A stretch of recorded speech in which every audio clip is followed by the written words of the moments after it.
In the shadows of medieval power, where crowns were worn by men and obedience was expected from women, one ruler rose who refused to kneel. Her name was Tamar of Georgia. But history does not remember her as a queen. It remembers her as a king. Walk with me as I take you on another journey through the eyes of history.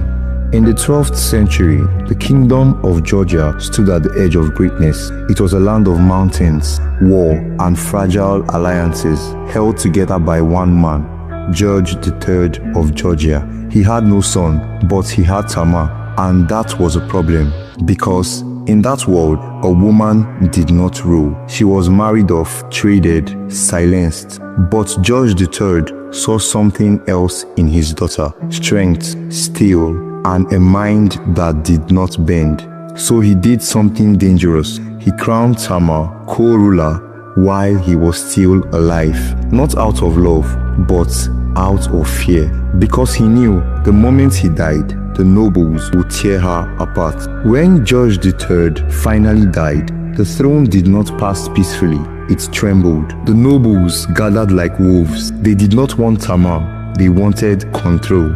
So they demanded something simple, something deadly: a husband, not for love, not for companionship, but for power. They wanted a man they could control, a king they could whisper into. And so they chose him, Yuri Bogolyubsky, a foreign prince, strong, brutal, convenient. Tamar had no choice. She married him, but she was not submitting. She was patiently watching.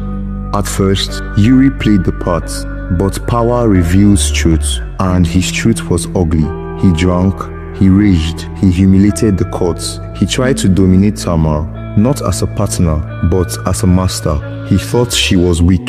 He thought she would obey. But Tamar was not her crown. She was something far more dangerous. She was patient. The kingdom began to fracture. Nobles whispered. Priests hesitated. The people watched. Yuri's behavior was no longer just embarrassing. It was destabilizing. And Tamar knew something most rulers never accept: a bad king is worse than no king. So she made a decision that no woman of her time was supposed to make. She would destroy her own husband. Tamar did not strike in secret. She did something far more terrifying. She made it public. She accused Yuri before the courts of cruelty, of moral corruption, of unfitness to rule. This was not just rebellion. This was defiance against centuries of tradition. A woman judging a king. The court froze, but Tamar did not. She stood alone and she won. Yuri was stripped of power, banished, erased, but men like him do not disappear quietly. He came back, not once, but twice, with armies, with rage, with the belief that Tamar was still his to control.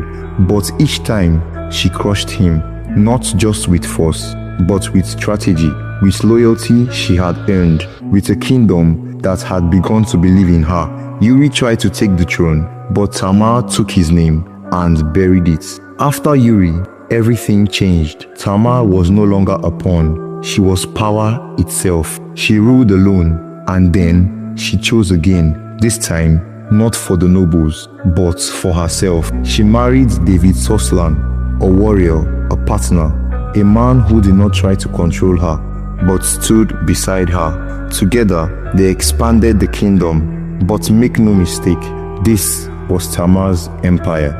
Under Tamar, the kingdom of Georgia reached heights it had never seen.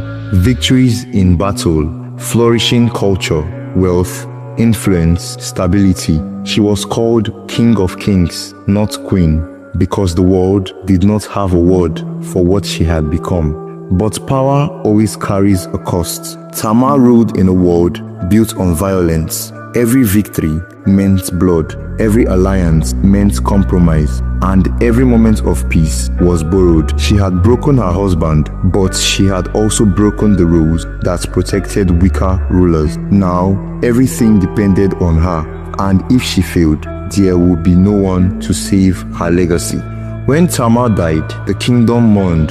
But fear followed, because rulers like her do not leave successors, they leave shadows. No one could replace her, no one could become her, and slowly the empire she built began to fade. But Tamar did not disappear. Stories spread. Some said she was buried in secrets, so our enemies could never find her. Some said she was more than human, a chosen ruler, a force, a warning.